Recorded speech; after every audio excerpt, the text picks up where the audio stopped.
Hello friend हम लोग आज के इस वीडियो सेशन में नाबार्ड राजभाषा अधिकारी परीक्षा के सेकेंड फेज पर फोकस करेंगे। फ्रेंड हम लोग आज की इस वीडियो सेशन में मोस्ट प्रोबेबल ऐसे टॉपिक्स को लेंगे, मोस्ट इंपॉर्टेंट ऐसे टॉपिक्स को लेंगे। ये जो टॉपिक्स हम लोग लेंगे वे इक्वली इम्पॉर्टेंट होंगे आपके अन्य एग्ज़ाम्स के लिए। फ्रेंड सबसे बड़ी बात इस सेशन की यह भी होने वाली है कि जो भी ऐसे टॉपिक्स मैं बताऊंगा उसका मैं इंट्रोडक्शन भी देते चले जाऊंगा, काफ़ी ब्रीफ इंट्रोडक्शन मैं देते चले जाऊंगा ताकि आप ऐसे टॉपिक से रिलेटेड अपने कंसेप्ट को क्लियर रखें और इस तरह से आप हर एक ऐसे को इफ़ेक्टिवली डील कर सकें। फ्रेंड जो सेकेंड फेज़ है आपका राजभाषा अधिकारी के लिए, जैसा कि हम जानते हैं कि ये जो फेज़ है वह पूरी तरह से स्किल बेस्ड फेज़ है। ओके ये जो फेज़ है वह ऑब्जेक्टिव टाइप प्रिपरेशन से काफ़ी भिन्न है। इसमें आपको डेवलप करने पड़ेंगे डिस्क्रिप्टिव मोड ऑफ प्रिपरेशन को, ठीक है। डिस्क्रिप्टिव नॉलेज आपको गेन करने पड़ेंगे, साथ ही साथ आपको लेखन शैली बढ़ाना पड़ेगा। आप कितना अच्छा लिख सकते हैं, कितना इफ़ेक्टिवली लिख सकते हैं, इसको आपको बढ़ाना पड़ेगा।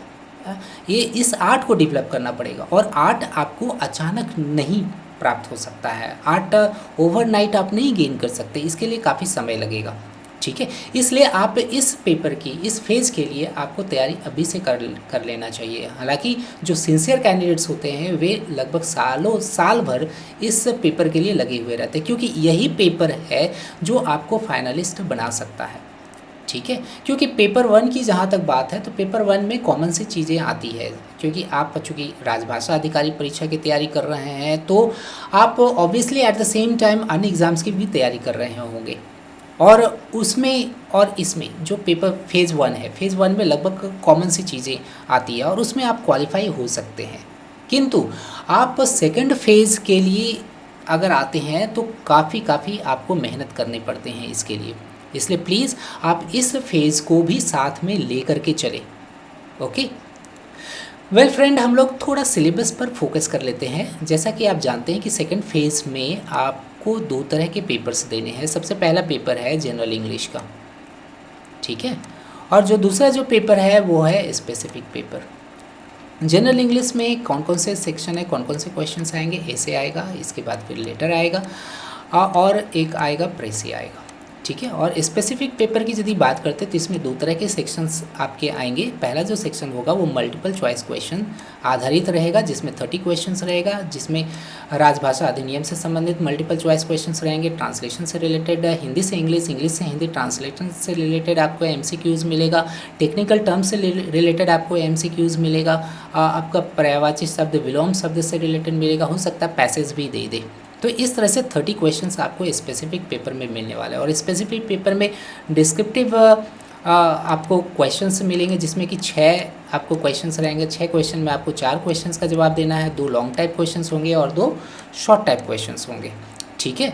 इसमें आपको ट्रांसलेशन के लिए अनुच्छेद मिलेगा, आपको हिंदी से इंग्लिश ट्रांसलेशन करना है और इंग्लिश से हिंदी ट्रांसलेशन करना है। उसके बाद संक्षिप्त टिप्पणी के लिए आपको क्वेश्चंस मिलेगा। फ्रेंड इतनी जितनी भी चीज़ें मैं यहाँ पर बता रहा हूँ सारे के सारे चीज़ें आप हमारे कॉम्प्रिहेंसिव स्टडी मटेरियल्स में कॉम्प्रिहेंसिव पैकेज में आपको मिल जाएगा। लिंक हमारे डिस्क्रिप्शन बॉक्स में ऑलरेडी दिया गया। अब फ्रेंड हम लोग एक एक करके ऐसे टॉपिक को डील करना शुरू करते हैं। सबसे पहला जो है वह है एग्रीकल्चर रिलेटेड टॉपिक्स। इसमें सबसे पहला टॉपिक है biofuels, opportunities and challenges in India. Friend biofuels का मतलब होता है जैव ईंधन।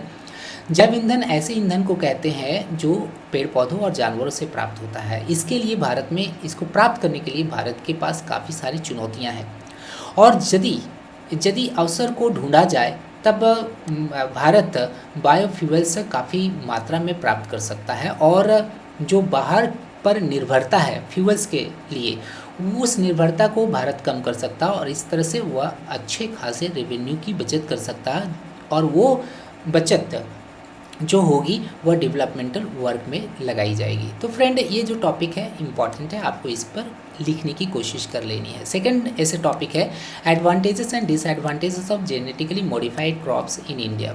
ओके भारत में जो जेनेटिकली मॉडिफाइड फसलें हैं उसके लाभ और हानि को लिखना है। फ्रेंड सबसे पहले आपको जानने की ज़रूरत है जेनेटिकली मॉडिफाइड क्रॉप्स होता क्या है।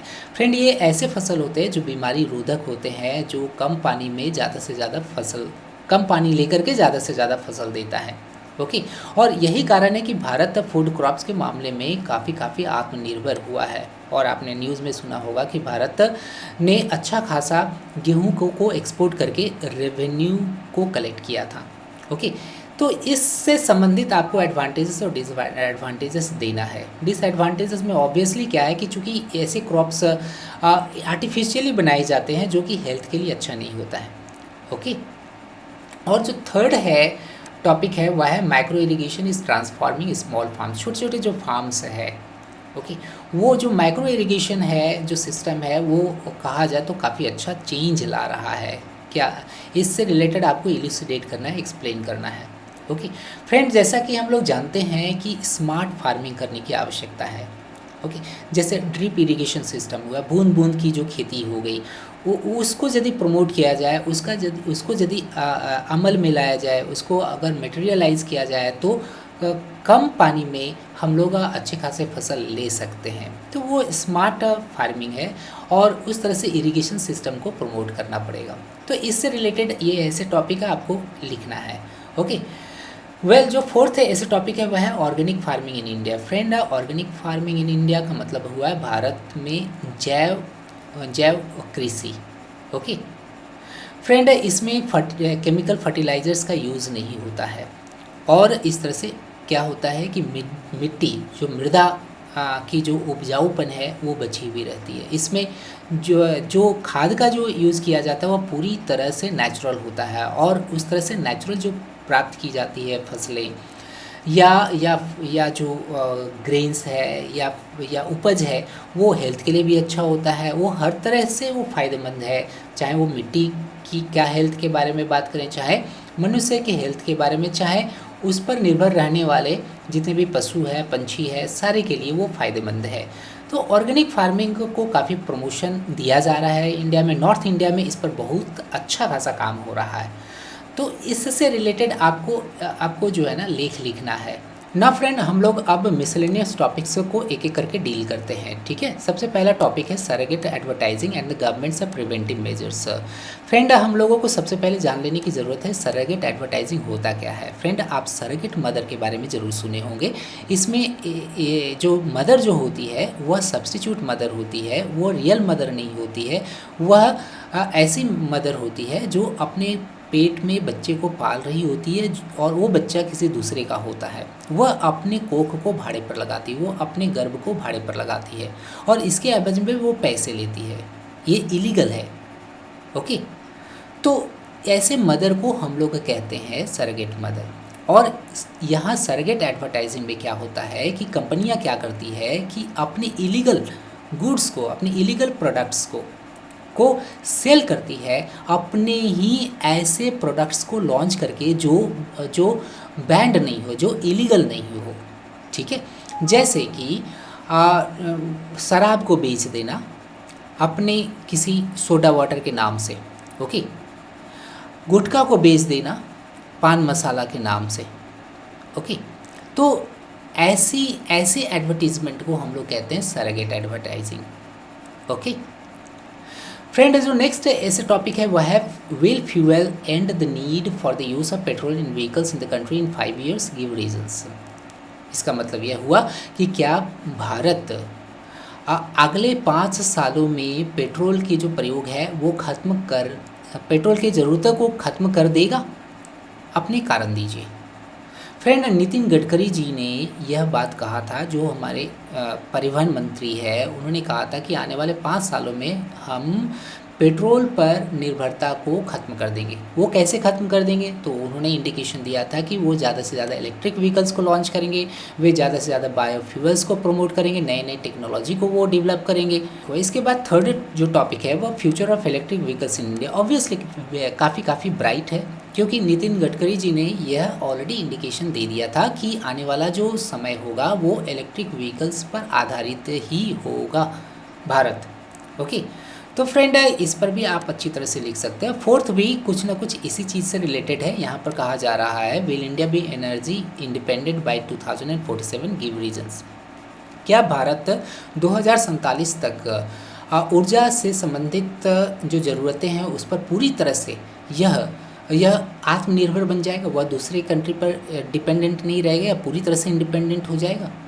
यदि हो जाएगा तो आपको रीजंस देने हैं, कारण देने हैं। ऑब्वियसली नितिन गडकरी जी का ये जो इंटरव्यू है वो इस चीज़ को ऑलरेडी जो इंडिकेट करता है कि आने वाले सालों में ऑब्वियसली भारत पूरी तरह से एनर्जी इंडिपेंडेंट बन जाएगा। ओके फ्रेंड, अब नेक्स्ट टॉपिक आपको देखना है। नेक्स्ट टॉपिक क्या है? Central bank digital currency is the future currency of India, elucidate. क्या central bank digital currency CBDC वो भारत की भविष्य की करेंसी है, भविष्य की मुद्रा है? आप इसको एक्सप्लेन करिए। फ्रेंड, जैसा कि हम जानते हैं कि क्रिप्टो करेंसी बहुत ही तेज़ी से ट्रेंड कर रहा है, बहुत तेज़ी से इसका मार्केटिंग हो रहा है और लोग इसमें इन्वेस्ट भी करते चले जा रहे हैं और डूबे भी रहे हैं, ये भी बात है। और यह जो है ना सारे देशों की करेंसी को बहुत बड़ा चैलेंज से पोज कर रहा है। ओके, तो हमारे देश का जो RBI है वह इस चीज़ को भांपते हुए उन्होंने डिक्लेयर किया है कि आने वाले जो फिनेंशियल ईयर होगा उसमें ये डिजिटल करेंसी को लॉन्च करेगा, जो कि पूरी तरह से रेगुलेटेड होगा, पूरी तरह से वो सेंट्रलाइज्ड होगा। जो क्रिप्टो करेंसी है वह तो पूरी तरह से डीरेगुलेटेड करेंसी है, वो पूरी तरह से डिसेंट्रलाइज्ड करेंसी है, उसका किसी पर भी कोई नियंत्रण नहीं है। इस कारण से क्रिप्टो करेंसी है वह उसमें वोलेटिलिटी बहुत ही ज़्यादा होता है। लेकिन जो RBI के द्वारा लॉन्च की जाएगी सेंट्रल बैंक डिजिटल करेंसी वो लीगल टेंडर होगा, वो और वह पूरी तरह से रेगुलेटेड करेंसी होगा। इसमें किसी के भी पैसे काफ़ी सेफ रहेगा। ओके, तो फ्रेंड फ्यूचर जो ट्रेंड है, आने वाला जो ट्रेंड है जिसमें कि फ्री तरीके से पैसे का लेन देन होगा और रियल टाइम में जो कन्वर्जन होगा, रियल टाइम में जो क्लियरेंस होगा पैसे का, क्रेडिट डेबिट इस तरह के काम जो होंगे वो उसको काफ़ी दुरुस्त बनाने के लिए भारत को ज़रूरत है कि डिजिटल करेंसी को वो लॉन्च करें। क्रिप्टो करेंसी से लड़ने हैं तो उनको डिजिटल करेंसी को लॉन्च करना ही होगा। फ्रेंड, हम लोग नेक्स्ट इंपॉर्टेंट ऐसे टॉपिक को लेंगे। नेक्स्ट इंपॉर्टेंट ऐसे टॉपिक है banks and financial literacy. Friend, banks और फिनेंशियल लिटरेसी दोनों में काफ़ी क्लोज रिलेशनशिप है। जहाँ बैंक्स है वहाँ पर लोग फिनेंशियली लिटरेट है, जहाँ बैंक्स है वहाँ पर लोग सेव कर रहे हैं, जहाँ बैंक्स हैं वहाँ पर लोग लोन ले करके, कम इंटरेस्ट रेट पर लोन ले करके वे अपने काम धंधे कर रहे हैं और इस तरह से अपनी इकोनॉमिक कंडीशन को अच्छा कर रहे हैं, जो कि पहले नहीं हुआ करता था। मनी लेंडर्स से लोग क्या करते थे, पैसे ले लेते थे लोन के रूप में, और जो मनी लेंडर्स होते थे वे एग्जॉर्बिटेंट इंटरेस्ट रेट पर लोन प्रोवाइड करते थे, जिसके कारण से जो लोन लिए हुए रहते थे लोग उनका इकोनॉमिक कंडीशन और दुभर हो जाता था और ख़राब हो जाता था। लेकिन बैंक्स के आने पर लोग फिनेंशियली लिटरेट हो गए हैं और इस तरह से उनकी इकोनॉमिक स्थिति ठीक हो रही है और इस तरह से क्या है पूरे देश की इकोनॉमिक स्थिति ठीक हो रही है। और कहा जाए कि बैंकों का जो नेशनलाइजेशन हुआ 2 फेजेस में वह यही कारण से हुआ। उसकी ऑब्जेक्टिव जो थी यही थी कि लोग फिनेंशियली लिटरेट हो सके और वो अपने पैसों का सही उपयोग कर सके, लोन ले सके, वे मनी लेंडर्स के चुंगल से छूट सके। ओके, 7th जो ऐसा टॉपिक है वह है financial literacy of women in India will strengthen India's economy. Friend, यदि मेन अर्निंग मेंबर्स के रूप में हो सकता है, वो योगदान दे सकता है, तो वीमेन क्यों नहीं? वीमेन भी यदि फिनेंशियल चेन में, फिनेंशियल सिस्टम में उनका योगदान पूरा रहता है, तब ऑब्वियसली मेन एंड वीमेन दोनों मिल करके देश की इकोनॉमी में बूम ला सकता है। $5 ट्रिलियन इकोनॉमी तो बहुत छोटा सा टारगेट है। 10, 20, 30, 50 ट्रिलियन डॉलर की इकोनॉमी भारत बन सकता है यदि मेन एंड वीमेन दोनों काफ़ी एक्टिव रूप से फिनेंशियली लिटरेट हो करके वह इंडियन इकोनॉमी में कंट्रीब्यूट करना शुरू कर दे तो ठीक है। फ्रेंड, जो 8th ऐसे टॉपिक है वह है क्या? The pros and cons of crypto currencies and India's future. Friend, हम लोग थोड़ा सा इंट्रोडक्शन इससे रिलेटेड ऑलरेडी ले चुके थे। फ्रेंड, क्रिप्टो करेंसी जो होती है वह डीरेगुलेटेड करेंसीज है। यह लीगल टेंडर नहीं होता है, यह सेंट्रलाइज्ड करेंसी नहीं होता है, यह किसी सरकार के द्वारा संचालित नहीं होता है। ओके, न तो नियमित इसको की जाती है। जिसके कारण से ये जो है ना फ्रीली वो फ्लोट करता है, ठीक है, बाज़ार में। और ये काफ़ी वोलेटाइल होता है, इसमें लोगों का पैसे जाने का ज़्यादा चांसेस रहता है, डूबने का ज़्यादा चांसेस रहता है। किंतु इसके फ़ायदे क्या है कि इसके कारण से लोग रियल टाइम में काफ़ी क्विक सक्सेशन में वो पैसे का ट्रांजैक्शन काफ़ी इजीली कर सकते हैं, क्योंकि इसमें किसी भी तरह का कोई मॉनिटरिंग बॉडीज़ नहीं रहता है, कोई थर्ड पार्टी नहीं रहता है, जिसके कारण से जो क्लियरेंस जो होती है, जो ट्रांजैक्शंस जो होती है वो रियल टाइम में होती है। और यही सभी देशों की करेंसीज के सर्कुलेशन को काफ़ी प्रभावित किया हुआ है। ओके, तो इससे रिलेटेड आपको ऐसे लिखना है। 9th देखिए, are banks able to implement financial inclusion successfully in rural areas as well. Friends, obviously क्या है कि जो पब्लिक सेक्टर बैंक से जो बनाए गए बैंकों का जो नेशनलाइजेशन हुआ, उसका उद्देश्य ही था कि लोगों को फिनेंशियल सिस्टम से जोड़ना। ओके, हालांकि अभी भी ऐसे जगह है भारत में जहाँ पर बैंक्स नहीं बढ़िया से पहुँच पाया है, बैंकों को वहाँ पर पहुँचना बहुत ज़रूरी है। लेकिन फिर भी जो बैंक्स है वो काफ़ी हद तक भारत के बहुत सारे कॉर्नर्स में वो फैल चुके हैं और वहाँ पर लोगों को फिनेंशियली लिटरेट बना रहे हैं, बहुत हद तक सक्सेसफुल हुआ है। ओके, लेकिन प्राइवेट बैंक्स की जो कंट्रीब्यूशन है वो थोड़ा कम है फिनेंशियल इंक्लूजन में। उनको भी चाहिए कि वो भी रिमोट एरियाज़ में अपने ब्रांचेस को खोलें, और यही वजह है कि सरकार बैंकों का अब प्राइवेटाइजेशन कर रही है, क्योंकि अब बैंक्स बहुत सारी जगहों पे फैल गया है, अब वो फ्रीली बिजनेस कर सकते हैं। ओके, अपने वजूद के लिए वे स्ट्रगल कर सकते हैं जिस तरह से प्राइवेट बैंक्स कर रहे हैं। तो इस तरह से रूरल एरियाज़ में भी बैंकों का बहुत बड़ा जाल बिछ जाएगा और भारत इस तरह से इकोनॉमिकली काफ़ी पावरफुल बन जाएगा। ओके, 10th जो टॉपिक है वह है population increase and it's adverse effect on India's economy. Friend, ये बहुत ही इजी टॉपिक है, इस पर आप अच्छा खासा लिख सकते हैं। जितना ज़्यादा पॉपुलेशन होगा उतना ज़्यादा एडवर्स इफेक्ट होगा किसी भी कंट्री के इकोनॉमी पर, ठीक है।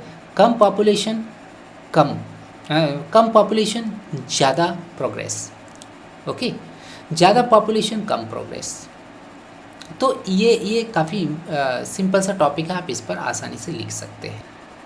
फ्रेंड, जो नेक्स्ट इंपॉर्टेंट ऐसा टॉपिक है वह है poverty is a threat to prosperity. Friend, इस टॉपिक में आपको लिखना क्या है कि किस तरह से जो पॉवर्टी है, जो निर्धनता है, जो गरीबी है, वह प्रॉस्पेरिटी जो समृद्धि है, समृद्धि के लिए वह थ्रेट है, वह चुनौती बन करके आती है। ओके, इसके लिए सरकार कई सारे तरह के स्कीम्स निकालती है, पॉवर्टी एलिविएशन प्रोग्राम निकालती है और इस कर्ज से बाहर निकालने की कोशिश करती है। ओके फ्रेंड, जो 17th है ऐसा टॉपिक है वह है is the world economy today interconnected. क्या वैश्विक अर्थव्यवस्था आज के दौर में एक दूसरे से जुड़ी हुए हैं? ऑब्वियसली जुड़ा हुआ है। आप एक एग्जाम्पल ले लीजिए, रूस और यूक्रेन के बीच में जंग कई महीनों से जारी है, आप जैसा देख पा रहे हैं, और यह जो वर्ल्ड जो सप्लाई चेन है वो बुरी तरह से क्षतिग्रस्त हुआ है। इसके कारण से कई देशों में डबल डिजिट में इन्फ्लेशन पहुंच गया है और कई ऐसे देश हैं जिनकी अर्थव्यवस्था इतनी चौपट हो गई है कि वो दिवालिया हो चुका है या दिवालिया होने के कगार पर है। ओके, तो कोई भी देश में आप टेंशन देखते हैं तो उसके कारण से सप्लाई चेन में काफ़ी डिसरप्शन आती है। ओके, इस तरह से पूरी जो विश्व की जो अर्थव्यवस्था है वह एक दूसरे से जुड़ी हुई है। ओके, 18th का जो टॉपिक है वह है sustainable gig economy towards GDP growth of India through Aatmanirbhar Bharat. तो फ्रेंड, आपको जानने की ज़रूरत है कि जिग इकोनॉमी होता क्या है। ओके फ्रेंड, जिग इकोनॉमी में ऐसे लोग आते हैं जो किसी भी कंपनी या कॉन्ट्रैक्टर के द्वारा रखे जाते हैं टेम्परेरी बेसिस पर, एक प्रोजेक्ट बेस पर, कि प्रोजेक्ट ख़त्म होता है तो ऐसे लोगों को हटा दिया जाता है। ओके, सैक कर दिया जाता है। तो इस तरह की इकोनॉमी में जो पार्टिसिपेट करते हैं और इस तरह की जो इकोनॉमी में जो पैसे का जो फ्लो होता है तो उस इकोनॉमी को ही हम लोग जिग इकोनॉमी कहते हैं। ओके, और इस तरह की इकोनॉमी का कंट्रीब्यूशन किसी भी देश के जीडीपी में बहुत बड़ा होता है। ओके, तो इसको थोड़ा ऑर्गेनाइज्ड करने के लिए सरकार क्या कदम उठा रही है, तो ऑब्वियसली एक आत्मनिर्भर भारत है जिसके कारण से ये जिग इकोनॉमी को बढ़िया से मॉनिटर करके उसके लिए अच्छे स्कीम्स लॉन्च सरकार कर सकती है। ओके। और इस तरह से सस्टेनेबल डेवलपमेंट, एक समावेशी जो डेवलपमेंट होता है इंडिया इस तरह से वह कर सकती है देश में। इसके बाद फ्रेंड हम लोग 19th को देखेंगे। 19th का क्या है, Indian startups are fast turning into unicorns give reasons. Friend obviously India में अभी स्टार्टअप्स का इकोसिस्टम काफ़ी मजबूत हो रहा है। अभी इंडिया जो है वो पूरे विश्व में 3rd नंबर पर आ गया है स्टार्टअप्स के मामले में, यूनिकॉर्न्स के मामले में। स्टार्टअप्स यदि 1 बिलियन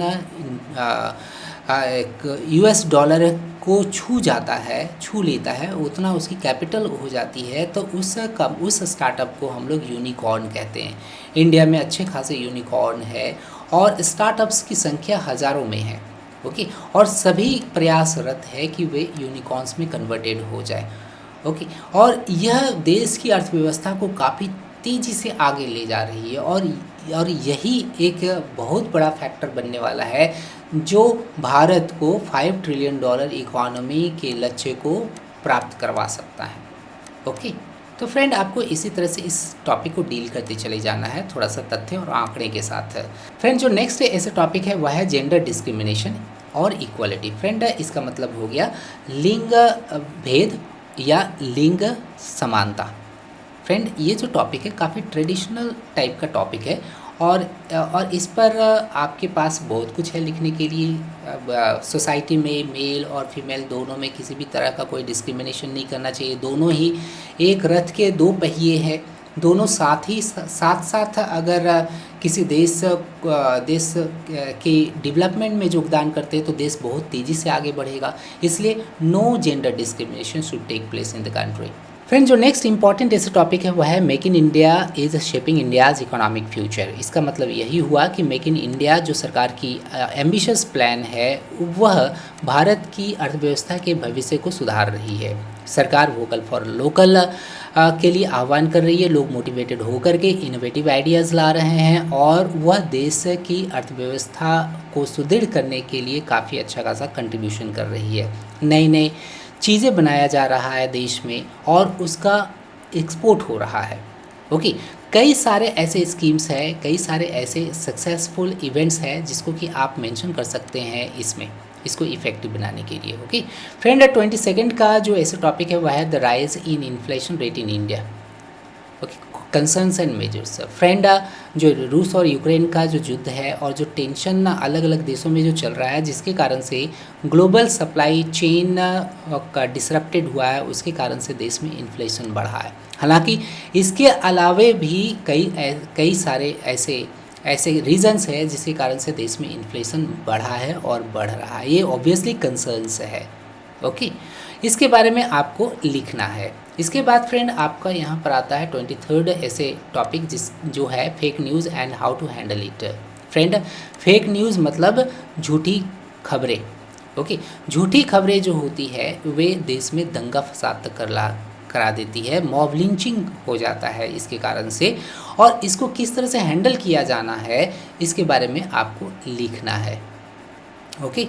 इसके बाद देखिए फ्रेंड 24th का जो ऐसे टॉपिक है वह है unemployment rate is high a big barrier to economic development. Friend obviously कोविड-19 के दरमियान और कोविड-19 के बाद जो भयावह स्थिति है वो अभी तक बरकरार है। इसमें लोगों को एम्प्लॉयमेंट्स नहीं मिल पा रहा है, अच्छे खासे जो यूथ्स है वे अनएम्प्लॉयड है। तो ऑब्वियसली अनएम्प्लॉयमेंट की जो कंडीशन है इंडिया में वो काफ़ी ग्रेव कंसर्न है। इसके बारे में आपको डिटेल करना है। ओके। 25th जो ऐसे टॉपिक है वह है increasing old age homes reasons and solutions. Friend generation gap बढ़ रहा है। ऑब्वियसली जनरेशन गैप नेचुरल सी चीज़ है, किंतु इस जनरेशन गैप में यदि ओल्ड पीपल इग्नोर्ड हो जाते हैं, नेग्लेक्टेड हो जाते हैं, तब समाज में नैतिकता कहीं खो जाती है। नैतिकता को इस्टेब्लिश रखने के लिए यह बहुत ज़रूरी है कि ओल्ड पीपल को रिस्पेक्ट दें, उसे ओल्ड एज होम्स में ना भेजें, उनको घर के जैसा प्यार उनको मिलना चाहिए। ये नैतिक ड्यूटी है। ओके, तो इसी से रिलेटेड आपको इसमें लिखना है, इसमें आपके कंटेंट देना है। फ्रेंड, जो नेक्स्ट इंपॉर्टेंट ऐसा टॉपिक है वह है न्यू एजुकेशन पॉलिसी, नई शिक्षा नीति। नई शिक्षा नीति की कौन कौन से कैरेक्टरिस्टिक फीचर्स है आपको डील करना है। ये किस तरह से रोजगार परक है, यह किस तरह से टेक्नोलॉजी बेस्ड है, यह किस तरह से भारत के फ्यूचर को शेप करेगी। ओके फ्रेंड, जो नेक्स्ट इंपॉर्टेंट ऐसे टॉपिक है वह है digital India mission is playing a pivotal role in transforming old India into a modern India. Friend, digital India mission सरकार की एम्बिशियस मिशन है। इसे सरकार काफ़ी गंभीरता से ले रही है और सरकार चाह रही है कि ज़्यादा से ज़्यादा लोग डिजिटल प्लेटफॉर्म से जुड़े, और इससे सरकार को फ़ायदा होने वाला है और जनता को भी फ़ायदा होने वाला है कि सरकार के पास पॉपुलेशन का, यहाँ के लोगों का आंकड़ा यदि रहेगा तो सरकार को काफ़ी आसानी होगी वेलफेयर स्कीम्स को लॉन्च करने में। ठीक है, और देश काफ़ी तेज़ी से डिजिटली एडवांस्ड हो रहा है और यह ऑब्वियसली मॉडर्न इंडिया को शेप कर रही है। ओके फ्रेंड, जो 28th ऐसे टॉपिक है वह है cyber security and it's challenges. Friend, जिस तरह से इंडिया डिजिटली एडवांस्ड हो रहा है उसी तरह से साइबर क्राइम्स भी काफ़ी तेज़ी से बढ़ रहा है। इसलिए बहुत ज़रूरी हो जाता है कि सरकार साइबर सिक्योरिटी को दुरुस्त बनाए और इस तरह से लोगों का जो पर्सनल डेटा है वह लीक ना हो, वह किसी दुश्मन के हाथों में ना पड़े और उसका कोई गलत फ़ायदा ना उठाएं। तो काफ़ी ज़रूरी हो जाता है सरकार के लिए कि वे अपने साइबर सिक्योरिटी को काफ़ी दुरुस्त बना सके। ओके फ्रेंड, जो 29th है ऐसे टॉपिक है वह है mental health and its impact on work. Friend, यदि आप कोई भी काम को मन से करते हैं तब आप उस काम को अच्छा पाएंगे, परफेक्ट पाएंगे। ओके, मन से किया गया काम हमेशा अच्छा होता है। तो फ्रेंड, ये जो नोशन है, ये जो आइडिया है, इस आइडिया को आपको एक्सपैंड करना है। Okay, that's why this is an expansion. Well, जो 30th है ऐसे टॉपिक है वह है importance of communication skills in business. Friend, यदि आप अच्छा बिजनेसमैन बनना चाहते हैं तो आपको कम्युनिकेशन स्किल्स डेवलप करना पड़ेगा। कम्युनिकेशन स्किल्स में दो तरह के स्किल्स को डेवलप किए जाने हैं, verbal communication skill and non verbal communication skill. इन दोनों ही स्किल्स के तहत यदि आप अपने बिजनेस को आगे बढ़ाते हैं तो obviously you will definitely be a very good businessman. So आपको इसी आइडिया को एक्सपैंड करना है। ओके, अब हम लोग प्रोवर्बियल ऐसे टॉपिक्स को लेंगे। फ्रेंड, प्रोवर्बियल ऐसे टॉपिक में सबसे पहला ऐसे टॉपिक है वह है preparation for war is the best security of peace. अर्थात यदि आप युद्ध के लिए पहले से तैयार है तब आपको ज़्यादा चिंता करने की ज़रूरत नहीं है, वह तब आप सिक्योर्ड फील करेंगे। सपोज़ दैट कि आप किसी जंगल से गुजर रहे हैं, एक अनजान जगह से गुजर रहे हैं, यदि आपके हाथ पूरी तरह से एम्प्टी है, आपके हाथ में किसी भी तरह का कोई छोटा सा भी स्टिक नहीं है, लाठी नहीं है या वेपन नहीं है जिससे आप आपके समक्ष आने वाले जानवरों को डरा सके, तब आप सिक्योर्ड फील कभी भी नहीं करेंगे। किंतु यदि आपके हाथ में वो किसी भी तरह का एक छोटा सा पत्थर भी क्यों ना रहे तो वो आप में कॉन्फिडेंस भरता है। उसी तरह से उसी तर्ज पर क्या है, अभी दुनिया के तमाम देश ज़्यादा से ज़्यादा हथियार को इकट्ठा कर रहे हैं ताकि वह सिक्योर्ड फील कर सकें। किंतु इसका एक नेगेटिव एस्पेक्ट भी है। ज़्यादा वेपन्स साथ में रहने पर क्या होता, उन तमाम तरह के वेपन्स का यूज़ भी हो जाने का ज़्यादा खतरा होता है। इसलिए कहा जाता है कि पूरी दुनिया एक बारूद के ढेर पर बैठी हुई है। ओनली एक जो स्पार्क है, only a spark can destroy the whole world. आपको क्या करना है कि इस आइडिया को एक्सपैंड करना है, इसको एक्सप्लेन करके आपको लिखना है। ओके फ्रेंड, जो 32nd का ऐसा टॉपिक है वह है importance of art and culture in life. Friend, कला और संस्कृति जीवन में बहुत ही महत्वपूर्ण भूमिका निभाता है। तुलसीदास ने कहा है कि कला विहीन व्यक्ति वह पशु के समान है। ओके, तो फ्रेंड इसी आइडिया को आपको एक्सपैंड करना है। ओके फ्रेंड, जो 33rd है वो काफ़ी सिंपल सा है कि कितना इम्पॉर्टेंट है लाइफ में गेम्स एंड स्पोर्ट्स का। फ्रेंड्स, जो नेक्स्ट इंपॉर्टेंट इस टॉपिक है वो है managerial skills versus administrative skills in a business. Friend, managerial skills अलग होता है और एडमिनिस्ट्रेटिव स्किल्स अलग होता है। आप एज अ मैनेजर काम करते हैं तो आपके पास क्या मैनेजरियल स्किल्स होनी चाहिए, और एडमिनिस्ट्रेटिव कहने का मतलब है कि कोई भी चीज़ को आप किस तरह से शासित करते हैं। ओके, इसमें लीडरशिप की स्किल आ जाती है और इसमें मैनेज करने की स्किल आती है। ये दोनों में थोड़ा इस तरह का डिफरेंस होता है। आपको ये डिफरेंस करके इस पर ऐसे लिखना है, इस आइडिया को एक्सपेंड करना है, ठीक है। 35th को देखेंगे, ये क्या है, importance of decision making skills in a business. आपका निर्णय काफ़ी इंपॉर्टेंट होता है किसी भी बिजनेस में, और टाइम मैटर्स। ओके, आप डिले करते हैं कोई भी पर्टिकुलर फैसला लेने में तो ऑब्वियसली आपका लॉस हो सकता है उसमें। इस कारण से डिसीजन मेकिंग राइट टाइम में बहुत ज़रूरी हो जाता है, और डिसीजन मेकिंग स्किल्स को डेवलप करना ही होगा यदि बिजनेस को काफ़ी आगे बढ़ाना चाहते हैं तो इसी आइडिया को आपको एक्सपेंड करना है, ठीक है। इसके बाद फिर देखिएगा 36 है, a good leader and a good manager which is the better. Obviously दोनों का अपने अपने जगह पर महत्व है, ठीक है। लीडरशिप की क्वालिटी ऑब्वियसली होनी चाहिए, तभी आप लोगों को लीड कर सकते, तभी आपके अंदर काम करने वाले लोग आपसे इन्फ्लुएंस्ड होंगे और वो मोटिवेटेड होंगे काम करने के लिए, ठीक है। आप अगले से काम ले सकते हैं। और मैनेजमेंट का जो स्किल है वो हर तरह के मैनेजमेंट, इसमें लोगों को मैनेज करना है, इसमें प्यार से मैनेज करने की इसमें बात होती है, ठीक है। और इसमें हो सकता है कि थोड़ा स्ट्रिक्टनेस भी दिखाई जा सके। गुड लीडर में स्ट्रिक्टनेस हो सकता है, लेकिन मैनेजर में स्ट्रिक्टनेस नहीं रहती है। इसमें अच्छी तरह से हर तरह के लोगों को किस तरह से मैनेज किया जा सकता है, इसमें इस तरह की स्किल्स आ जाती है। इसके बाद 37 को देखिएगा, prevention is better than cure. Obviously यदि आप किसी भी बीमारी के प्रति पहले से ही प्रिकॉशनरी मेजर्स लेते हैं, ओके, तब आपको बीमारी होगी ही नहीं, और इस तरह से आप बीमारी से बचे हुए रहेंगे। इसलिए प्रिवेंशन आपको लेना है। आप यदि ये आपको ऐसा लगता है कि हम बरसात में भीगेंगे और मुझे सर्दी होगा, बुखार होगा, जुकाम होगा, तब आप निकलिए ही नहीं। आप निकलिए तो प्रिकॉशनरी मेजर्स लेकर के निकलिए। आप छाता लेकर के निकलिए, आप रेनकोट लेकर के निकलिए, और इस तरह से आप खुद को किसी भी सर्दी जुकाम से बचा सकते हैं। Obviously prevention is better than cure. Next है आपका चैरिटी बिगिंस एट होम। जो चैरिटी है, जो भाव है हेल्प करने का, सहायता करने का जो भाव है, वो सबसे पहले घर में शुरुआत होती है। घर में हमारे मम्मी पापा, भाई बहन, चाचा चाची, चचेरे भाई बहन, इस तरह से लोग रहते हैं। और यदि कोई मुसीबत में आते हैं तो किस तरह से एक दूसरे के लिए खड़े होते हैं, इस तरह का जो लेसन है हम लोग सबसे पहले घर में ही सीखते हैं। और यदि इस तरह की अच्छी बात घर में जो शुरू होती है वो समाज में भी प्रतिलक्षित होती है, और इस तरह से एक सुंदर सा समाज बनता है।